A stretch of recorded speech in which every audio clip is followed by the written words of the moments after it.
사랑하는 나섬 가족 여러분, 오늘은 부활절입니다.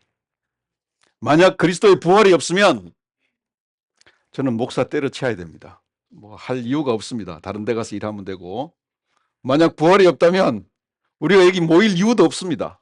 그죠? 부활이 없으면 기독교는 소망이 없습니다. 오늘 예수님께서 사망을 이기고 부활하셨습니다. 부활의 기쁨을 함께 나누기를 원합니다. 영어로 우리가 영국인들 예배가 보면 목사님 우리 다 같이 He is risen 이렇게 하거든요. 제가 예수님 부활하셨습니다 이러면 여러분은요 예수님 참으로 부활하셨습니다 이렇게 합니다. 알겠습니까? 예수님 부활하셨습니다. 예수님 부활하셨습니다. 오늘 예수님께서 부활하신 그 영광스러운 날 부활을 기념하기 위해서 이 자리에 모였습니다.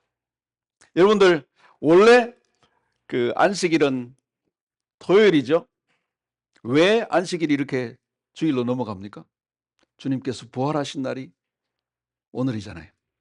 기독교인들은 그날을 기념합니다. 그래서 우리가 매주 썬데이는 뭐예요? 부활하신 날을 기념하는 거예요. 매주 모여서 주님께서 다시 살아나셨다고요. 왜냐하면 우리가 믿는 믿음의 소망이 주님이시기 때문에. 만약 주님의 십자가로 끝이 났다면 우리는 소망이 없는 사람이요. 우리는 생명이 없는 사람이요. 우리가 주일날마다 모여서 우리는 부활의 주님을 찬양합니다. 왜요? 우리는 그리스도와 연합한 사람이요. 십자가의 죽음으로 죄에서 죽고 다시 주님 부활하심으로 우리는 다시 살 줄 믿습니다. 무덤은 비어 있었습니다. 주님께서 다시 살아나셨습니다. 예수님께서 죽음을 이기셨고 또한 그리스도 안에 있는 우리에게 영생을 주셨습니다. 그러므로 부활의 소식은요, 희망의 소식입니다. 부활의 소식은요, 승리의 소식입니다.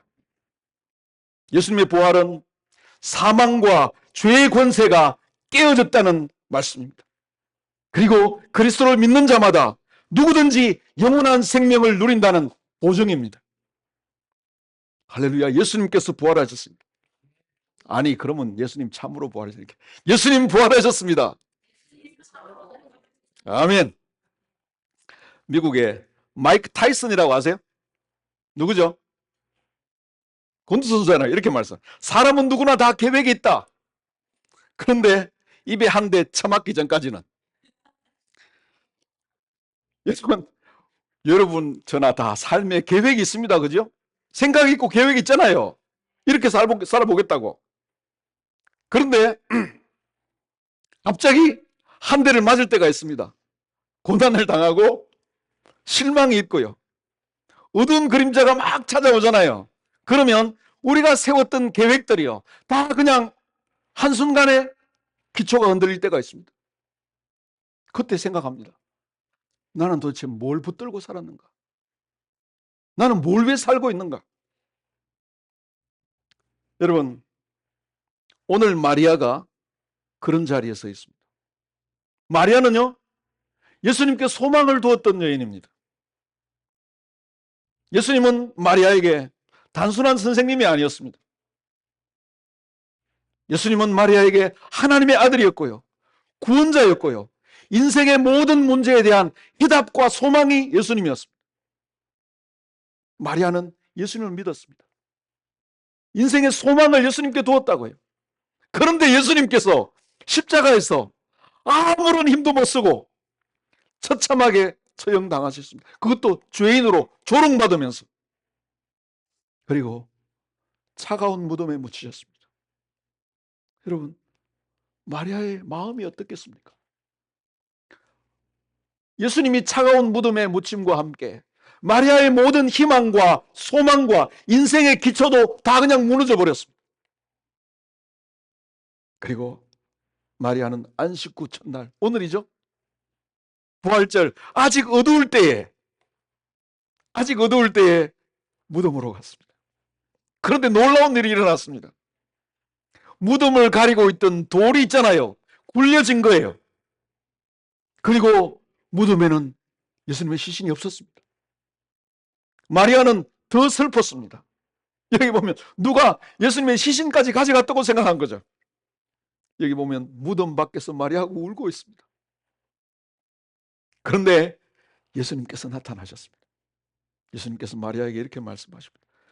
어찌하여 여자여 어찌하여 울며 누구를 찾느냐. 그런데 마리아는요 아직 예수님을 알지 못합니다. 그런데 예수님께서 마리아의 이름을 부르십니다. 마리아야. 그때 마리아가 예수님인 줄 압니다. 마리아는요 빈 무덤에서 처음으로 부활하신 주님을 만났습니다. 그 순간 모든 것이 바뀌었습니다. 여러분, 주님께서 부활하심으로 모든 것이 바뀌었습니다. 마리아만 바뀐 게 아니에요. 온 세상이 바뀌어졌습니다. 성경은 우리에게 말합니다. 부활절은요 단순한 기념일이 아닙니다. 그냥 해마다 돌아오는 종교 행사가 아닙니다. 부활은 역사적인 사건입니다. 동시에 부활은요 예수 그리스도의 죽음과 부활을 믿는 모든 사람들의 삶을 바꾸어 놓았습니다. 여기 성경에 보면 고린도전서 15장 6절에 보면 이렇게 말합니다. 그 후에 예수님께서 부활하신 후에 500명이 넘는 형제에게 일시에 보이셨나니 그 중에 지금까지 대다수는 살아있고, 여러분 보세요. 500명 이상이 동시에 부활하신 예수님을 봤습니다. 여러분, 이 성경이 적혀 있을 때는요 가장 중요한 증언이 뭔지 아세요? 예를 들어 봅시다. 전쟁이 일어났잖아요. 고대 전쟁이 일어났잖아요. 지금은 뭐 문서를 보고 기록합니다만은 누가 논문을 적을 때 어떤 논문을 보거나 문서를 보고 우리가 인용을 하잖아요. 성경이 적힐 때는요 그런 게 아닙니다. 예를 들어서 전쟁을 누군가 역사가 기록하잖아요. 제일 정확한 증언이 뭔지 아세요? 전쟁에 참여한 사람의 목격담입니다. 맞죠? 여기 보세요. 예수님의 부활을 목격한 사람이 수백 명이 된다고요. 그 중에 대다수는 지금도 살아있고 레퍼런스가 있다고요. 가서 물어보면 안다고요. 여러분 500명이 모여가지고요 한 사람씩요 예수님이 살아나셨다는 증언을 15분만 해봐요. 그 이상 더 증거 있는 재판이 어디 있습니까? 여러분, 그것은 단지 예수님의 부활은 단지 역사적인 사실일 뿐만 아니라 오늘도 마리아뿐만 아니라 모든 사람의 삶을 변화시킨다고요. 마리아는 부활하신 주님을 처음 만난 사람이죠. 그런데 마지막 사람은 아닙니다.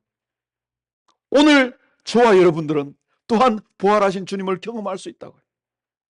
요한복음은 이렇게 기록합니다. 요한복음을 기록한 목적을 적고 있습니다. 오직 이것을 기록하면 너희로 예수께서 하나님의 아들 그리스도이심을 믿게 하려 하며 또 너희로 믿고 그 이름을 힘입어 생명을 얻게 하려 합니다. 무슨 말씀입니까? 예수님의 부활은요 단지 그런 일이 있었네 이런 지식을 주기 위한 게 아니라고요. 예수님의 부활은 우리가 예수님을 믿고 생명을 얻게 하기 위해서라는 뜻입니다. 예수님께 십자가에 죽으시고 부활하심을 통해서 우리가 생명을 얻는다고요. 그 생명은요 영원한 생명입니다. 그래서 예수님의 부활은 놀라운 능력이 있습니다. 예수님의 부활은요 죄와 죽음을 깨트립니다. 예수님의 부활은요 절망을 소망으로 바꿉니다. 예수님의 부활은요 무너진 사람을 다시 세우는 힘이 있습니다. 예수님의 부활은요 길을 잃은 사람에게 새로운 방향과 가치관을 제시합니다. 결국 그리스도의 부활은요 마리아뿐만 아니라 모든 사람을 바꾼다고 해요. 오늘 마리아를 통해서요 예수님께서 부활이 의미하는 것이 무엇인지를 살펴보겠습니다. 예수님의 부활은요 우리의 과거를 바꾸습니다. 부활이 우리의 과거를 어떻게 바꾸는지 한번 생각해 봅시다. 여기 마리아가 나오잖아요. 예수님 부활을 처음 목격한 마리아가 나오죠. 마리아는요 상처가 많은 사람입니다. 어두운 그늘이 있는 사람입니다. 여기 마가복음 16장 9절을 읽겠습니다. 예수께서 안식 후 첫날 이른 아침에 살아나신 후에 전에 7 귀신을 쫓아내어 주신 마리아에게 먼저 보이시니, 마리아는요 7 귀신이 쫓아다니던 여인이었다고요. 7이라는 말은 단순한 숫자가 아니고요. 매우 깊고 심각한 영적인 고통 가운데 시달리고 있었던 사람이다 이 말입니다. 영적으로 눌려 있었던 사람이라고요. 인생이 완전히 파탄으로 났던 사람이라고요. 마리아는 삶에 아픔이 있었던 사람입니다. 남들에게 설명하기 어려운 괴로움과 눈물과 어두운 그늘이 있었던 사람이 마리아라고요. 저는 마리아가 낯설지를 않습니다. 여러분들도 그렇지 않습니까? 우리가 다 과거가 있습니다. 그죠? 남들에게 말하고 싶지 않은 아픈 과거가 다 우리 가슴에 있다고요. 생각하기만 해도 부끄러운 말들이 있고요. 후회되는 행동들이 있고요. 지워버리고 싶은 인생의 실패의 기록들이 다 있습니다. 누군가에게 받은 상처도 있고요. 내가 남긴 상처도 있고요. 겉으로 보기는 다 멀쩡해 버리도 우리는요. 과거에 눌려서 살고 있습니다. 그런데 성경은요. 마리아가 변화되었다고 말합니다. 마리아는요. 부활하신 예수님을 만나고요. 과거의 죄책감과 절망감으로부터 완전히 자유하게 되었습니다. 왜 그렇습니까? 예수 그리스도께서 저와 여러분을 위해서 죽으시고 다시 부활하셨기 때문입니다. 여러분, 부활절을 기준으로 볼 때 사흘 전에 예수님은 십자가에서 처참하게 죽으셨습니다. 왜 죽으셨죠? 예수님 왜 죽으셨죠? 여기 성경은 이렇게 그리스도께서 성경대로 우리 죄를 위하여 죽으시고, 맞죠? 우리의 죄와 우리의 허물과 우리의 실패와 우리의 상처를 다 안고 예수님께서 십자가에 죽으셨습니다. 여러분, 죄라는 것은요, 단순히 어떤 나쁜 행동 몇 가지를 나열하는 것이 아닙니다. 죄는요, 단순히 거짓말하고 잘못된 행동하는 게 죄가 아니라고요. 죄는요, 훨씬 더 깊은 것입니다. 죄는요, 하나님이 아닌 다른 어떤 것들을 마음의 중심에 두는 것입니다. 어떤 것이라도 물질이든지 직장이라든지 사람이라든지 성공이라든지 자기 자신까지 삶의 중심에 두는 것입니다. 그러므로 죄는요, 행동의 문제 이전에 태도의 문제이고요, 습관의 문제이기 전에 마음의 문제가 죄입니다. 결국 저와 여러분들은 다 하나님의 관점에서 죄인입니다. 왜요? 하나님은요, 의로운 분이시고 거룩하신 분이시라고요. 근데 하나님은요, 죄를 그냥 지나칠 수가 없습니다. 하나님은 의로우신 분이기 때문에 죄와 함께 가실 수가 없다고요. 성경은 분명히 말합니다. 죄의 싹은 뭐라고요? 사망이라고요. 무슨 말입니까? 죄는 반드시 값을 지불해야 된다 이 말입니다. 하나님은 그냥 결코 죄를 그냥 넘기지 않는다 이 말입니다. 여러분, 이것을 이렇게 설명해 보겠습니다. 이 여인이 손에 들고 있는 게 뭔지 아세요? 카드입니다. 카드. 여러분, 우리는 놀라운 시대에 살고 있습니다. 현금이 없어도 카드만 끌고면 모든 것을 물건을 들고 나올 수 있습니다. 그죠? 쇼핑 가서. 놀랍죠?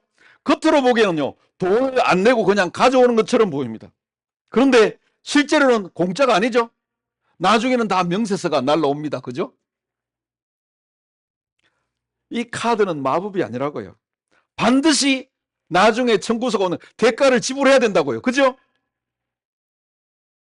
죄가 그러합니다. 죄를 짓는 순간에 있잖아요. 그냥 별것 아닌 것처럼 우리가 지나갈 수 있습니다. 그러나 하나님 앞에서는 반드시 청구서가 날라온다고요. 우리는 하나님 앞에 설 날이 있고요. 하나님 앞에 죄에 대해서 결산할 날이 반드시 온다고요. 여러분, 그런데요, 복음의 기쁜 소식이 여기 있습니다. 예수님께서 십자가에서요, 우리가 지불해야 되는 죄에 대한 모든 청구서를 예수님께서 십자가에서 죽으심으로 다 갚으셨다고요.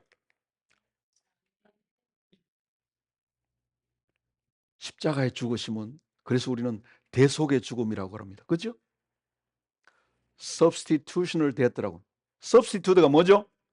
축구할 때 대신 뛰는 사람을 substitute라 하죠. 예수님께서 우리 대신에 죄의 값을 지고 십자가에 죽으셨다 이 말입니다. 예수님께서 하신 말씀이 있죠. 예수께서 신포도주를 받으신 후에 이루시되, 다 같이 시작. 다 이루었다. 다시 다 이루었다. 그리고 머리를 숙이니 영원히 떠나가신다. 여기 다 이뤘다는 말이 있잖아요. 아이고. 이 말씀은 단순히 그냥 이제 끝났다는 말이 아닙니다. 이게 테텔레스타이라는 말이거든요. 완전히 지불되었다 이 말입니다. 여러분, 누가 모기지를 하잖아요. 집을. 그래서 집을 일단 사고 은행에다가 25년간 돈을 갚는 거 있잖아요. 모기지를 갚잖아요. 영국에는 그 모기지를 모가지라고 합니다. 갚아야 되잖아요. 그런데 25년간 갚았어. 다 갚고 나서 하는 말이요, 테텔레스타입니다. 다 갚았다. 예수님이 십자가에 마지막 죽었으면 하는 말이요, It is finished. 테텔레스타. 다 갚았다. 저와 여러분이 갚아야 되는 그 죄의 값을 예수님께서 다 치르셨다 이 말입니다. 할렐루야. 그래서 로마서 3장 23절 이렇게 말합니다.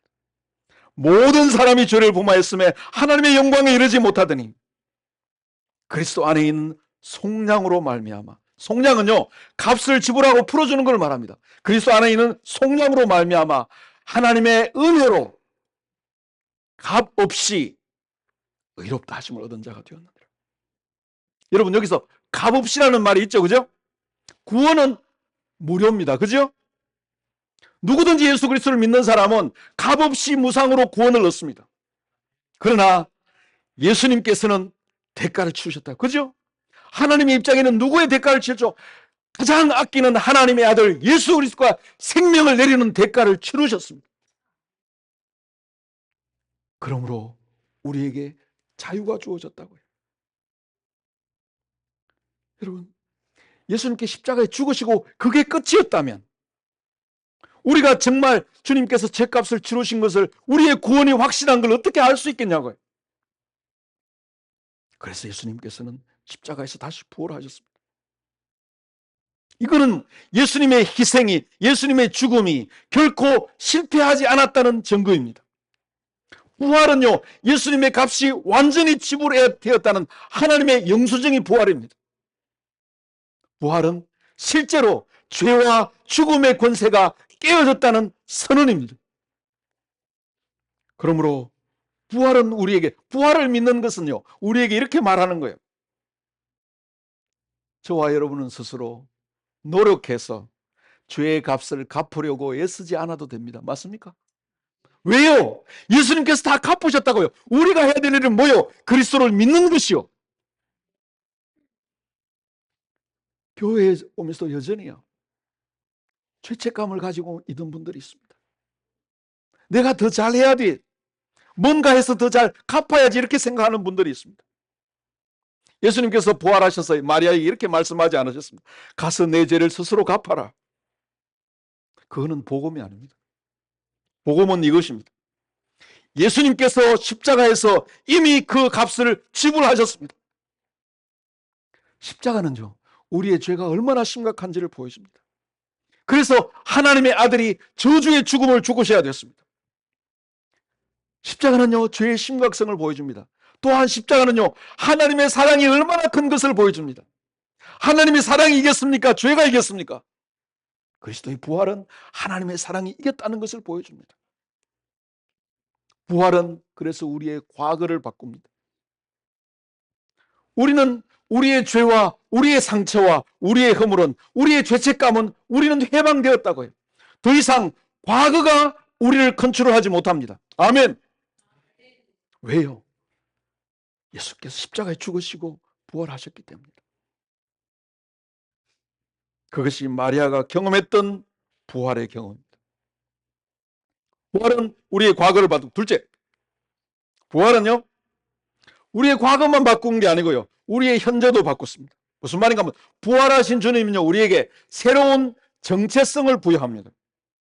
여러분, 본문 속에 마리아를 한번 보십시오. 부활의 아침에 마리아는 예수님 처음 봤을 때 예수님 알아봤습니까? 못 알아봤습니까? 예수님을 누구로 생각했죠?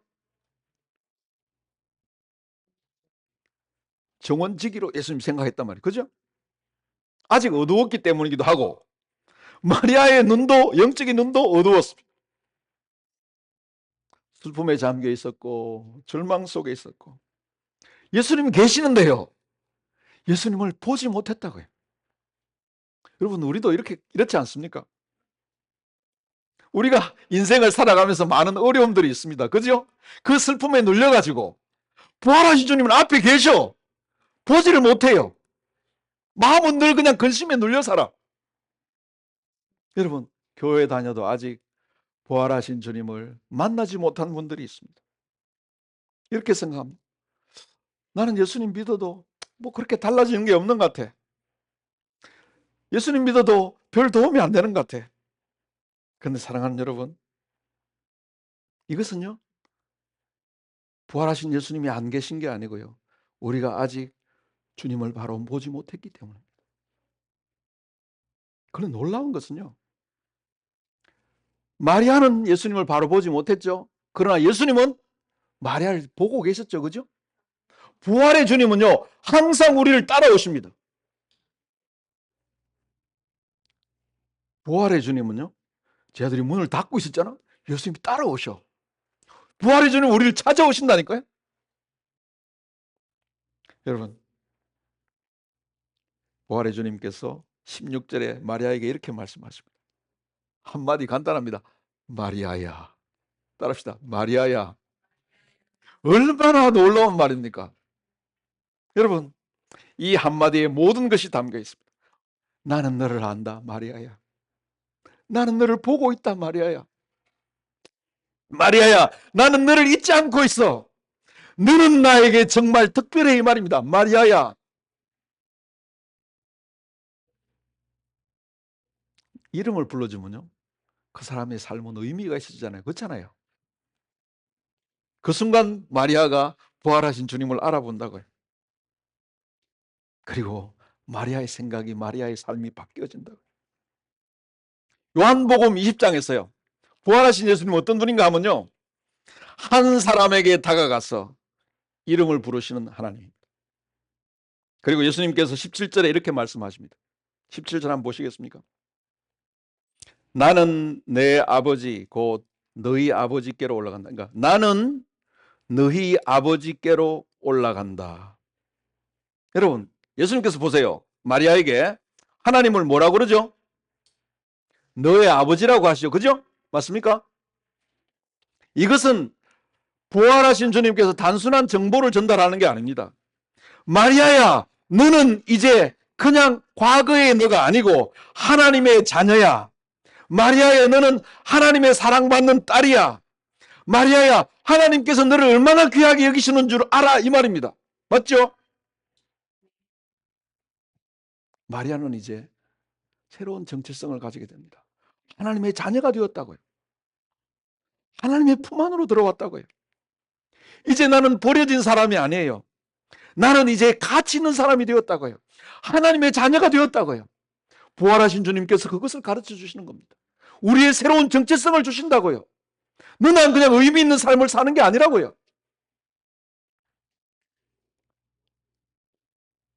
여기 죄인이요, 하나님께 용서함을 받아도 그것만 해도 놀라운 일입니다.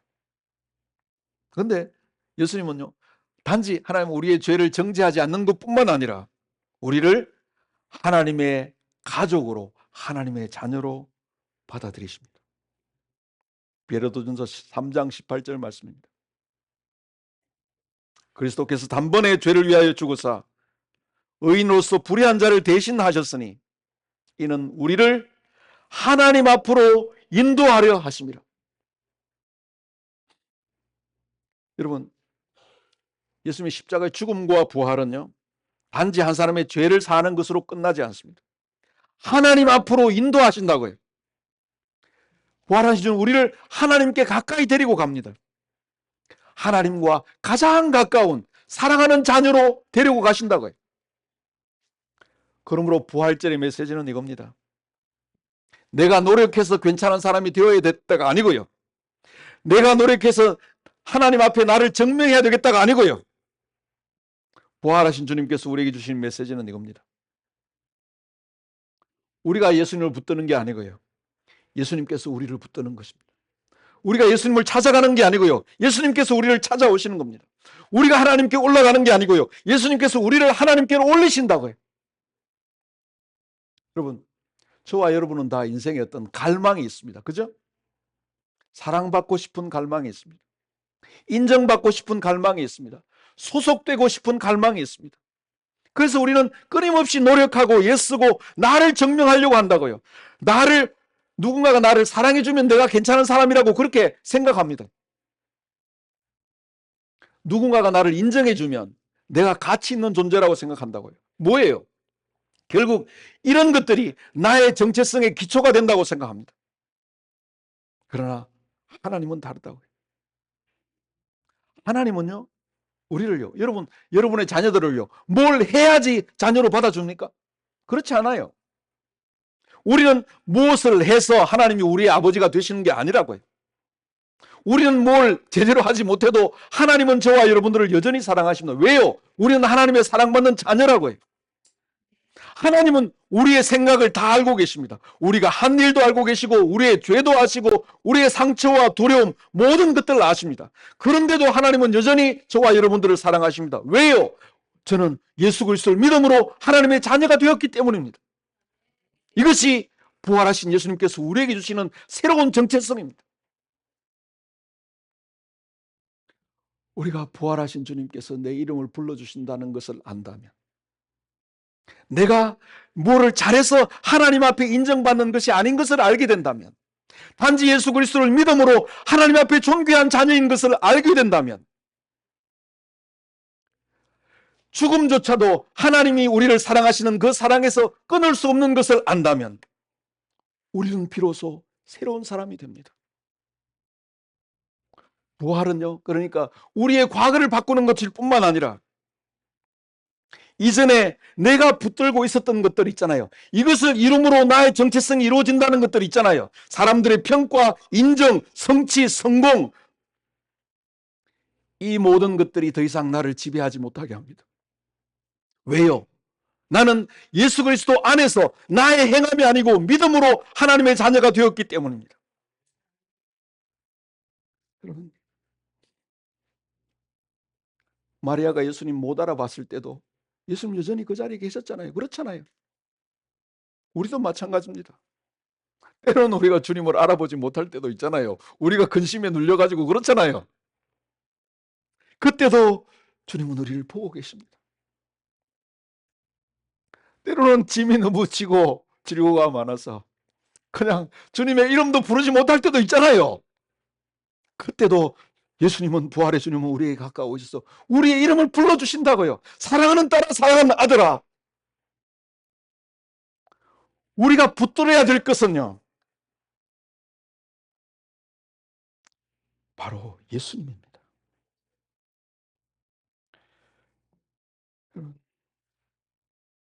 어떻게 하면 하나님께 나아갈 수 있습니까? 나를 증명하는 것이 아니고요, 하나님과의 관계 속으로 들어가는 것입니다. 복음은 이렇게 말합니다. 우리의 노력이 아니고요, 예수 그리스도를 믿을 때 죄 사함을 받고 예수 그리스도를 통하여 우리는 하나님 앞에 나아갈 수 있다고요. 하나님께 나아가기 위해서는 다른 어떤 것도 필요 없습니다. 뭐가 필요합니까? 예수님이 필요합니다. 내가 예수 그리스도를 믿을 때 우리는 그리스도 안에서 새로운 정체성을 가지게 됩니다. 첫째, 예수님 믿을 때 우리는 과거가 달라졌죠. 그죠? 이제 현재 우리의 정체성이 달라졌습니다. 예수님께서, 부활하신 주님께서 우리의 이름을 부르시고 그리스도를 믿음으로 우리는 하나님의 사랑받는 자녀가 됩니다. 새로운 정체성을 세 번째, 부활하신 주님은 우리의 미래를, 그러니까 새로운 사명을 주십니다. 여러분, 우리는요, 무언가가 삶의 목적, 이유를 찾기를 원합니다. 그죠? 마리아를 보십시오. 부활하신 예수님의 음성을 듣고 예수님께서 마리아의 이름을 부르고 예수님께서 이렇게 말씀하시죠. 17절에 보면 내 형제들에게 가서 말하라.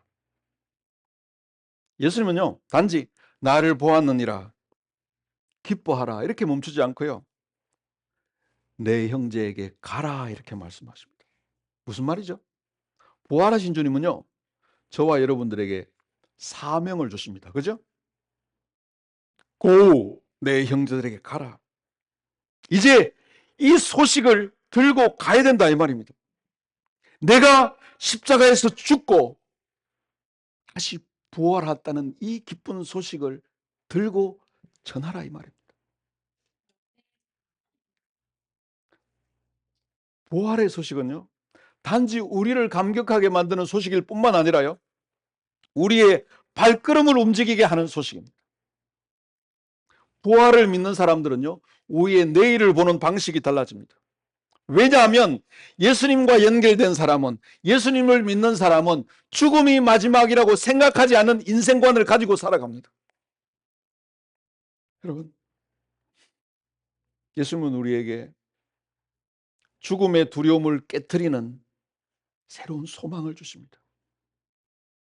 우리는 그 소망 안에서 인생의 새로운 목적을 가지게 된다고요. 여러분, 사람이 있잖아요. 소망이 생기잖아요. 그 소망은 놀라운 힘이 생깁니다. 소망이 있잖아요. 절망 중에 있는 사람이 소망이 생기면 일어납니다. 맞습니까? 소망이 생기면요, 고통 가운데 쓰러져 있는 사람이 다시 일어날 힘이 생긴다고요. 닫힌 문 앞에 멈춰있던 사람이요, 소망이 생기잖아요. 그러면 다시 문을 두드린다고요. 그렇잖아요. 제가 읽어드리겠습니다. 소망은 복권이 아니다. 소파에 앉아서 언젠가 되겠지 하며 기다리는 것이 아니다. 소망은 도끼와 같다. 닫힌 문을 부수는 도구가 소망이다. 맞습니까? 소망은요, 사람을 움직이는 힘이 있습니다. 소망은요, 행동으로 이어집니다. 맞죠? 부활의 메시지가 바로 그것입니다. 하나님의 아들 예수님께 십자가에 죽으시고요, 아무도 하지 못했던 죄와 사망의 권세를 깨뜨리셨습니다. 그리고 그리스도를 믿는 자에게 생명을 주시고 영생을 소망으로 주셨습니다. 우리를 구원하셨습니다. 우리의 죄를 대신 지시고 십자가에 죽으시고, 그리고 우리의 깨어진 삶을 회복시키셨습니다. 죄와 사망의 권세 가운데 있는 우리를 건져내셨습니다. 여러분, 부활을 믿는 사람은요, 그냥 좋은 이야기네 하고 끝나는 게 아니라고요. 부활을 믿는 사람은 소망을 가지게 되고요, 이 소망을 가진 사람마다 세상에 나아가서 전하게 됩니다. 여러분,